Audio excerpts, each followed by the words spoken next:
Good evening. This is Late Night Announcements. I'm Researcher Will, filling in for Researcher Evans.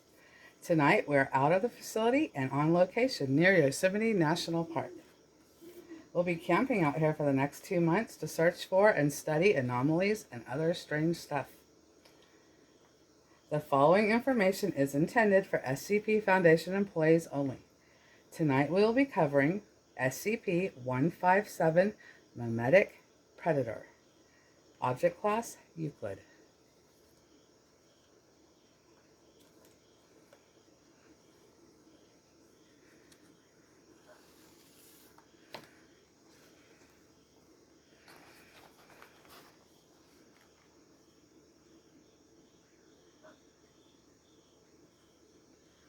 SCP-157 Mimetic Predator. Object Class, Euclid.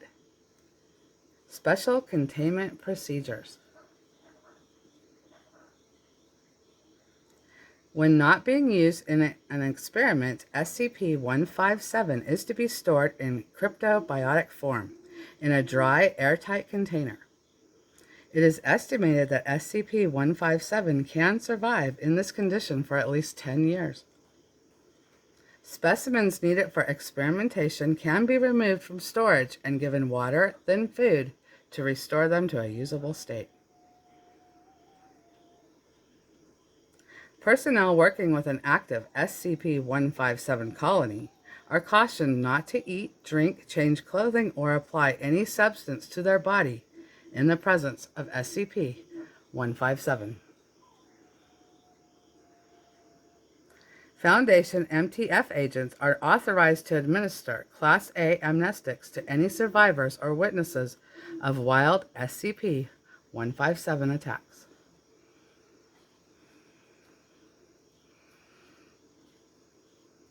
Description: SCP-157 is a previously unknown microscopic animal in the tardigrade phylum adapted to live on land as a predator.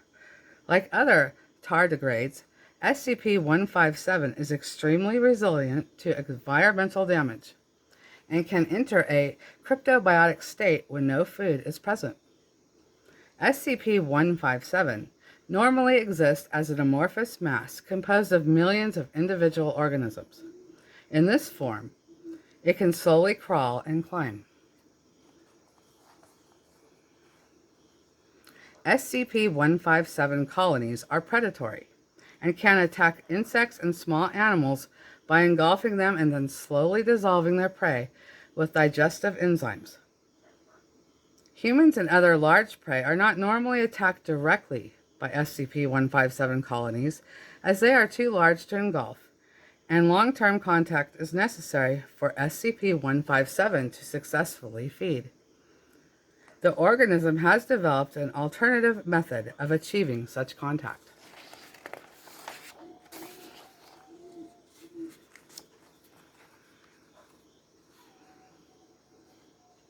SCP-157 colonies possess an innate telepathic ability.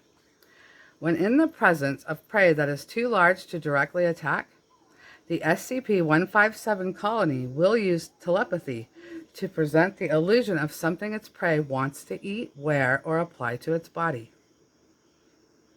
SCP-157 is highly toxic when eaten. Someone having done so requires antidotes to REDACTED and REDACTED within 20 minutes, as well as immediate gastric surgery to remove the portion that was eaten. When applied to human-animal skin, SCP-157 will produce an anesthetic to encourage prey to ignore pain and leave the organism in place. It then dissolves and consumes the skin within 30 minutes to 2 hours. Dead prey is rapidly consumed, and SCP-157 will grow significantly as it feeds. When reaching a size of 5 kilograms, SCP-157 will split into smaller colonies that move off in search of new prey. When in the presence of 2 or more individuals, SCP-157 will have an inconsistent appearance. It may appear to be a food item to one person and an article of clothing to another. This can serve as a warning and prevent exposure to the organism. Addendum. Note that due to its resilient nature, SCP-157 can split into smaller pieces, boiled, microwaved, etc., and remain alive and dangerous. SCP-157 Capture Incident.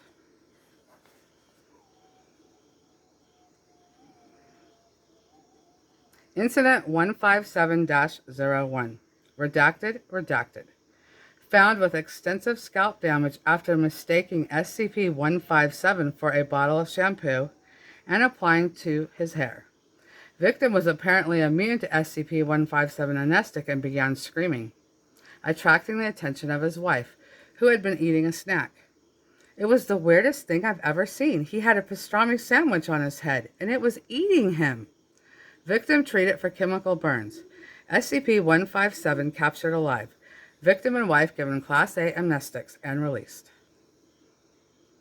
Incident 157-02. Redacted. Found partially consumed by SCP-157 in his office at Redacted. After apparently believing SCP-157 was a pair of socks and wearing them. Victim bled to death after feet and lower legs were mostly dissolved.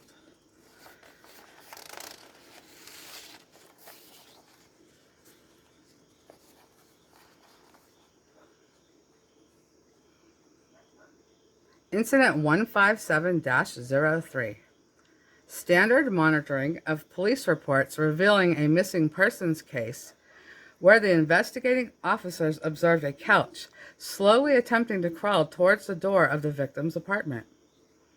Couch initially sealed an area by police. Foundation agents later determined it to be an unusually large variant of SCP-157 and contained the specimen.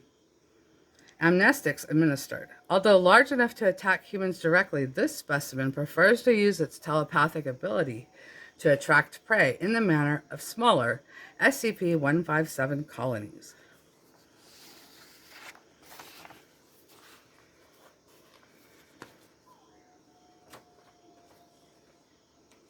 Okay, that was SCP-157, Mimetic Predator, Object Class Euclid.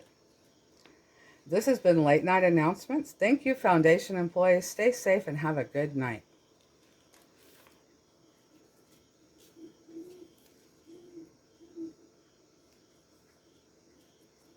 Okay, I'll give a brief update on what's happened lately camping. This will be camping log 5 or 6. I'm not sure. I've lost track. Anyways, my research partner had gone missing. Well, he's now been missing for about 6 days. There's been a big search. All types of people come out to look for him, and not a trace has been found. Most of his things were left at the camp site, which was strange, and I haven't heard from him. Nobody has seen him, not a trace. He's just disappeared. He hasn't turned back up at the Foundation or at his home, so it's really concerning and strange too. This is like the third partner I've been through, so I don't know. I'm out here alone, and I don't really like that. And I will keep you updated.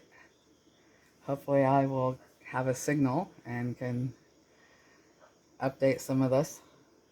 But that's about it. Okay, well, thank you. Done out.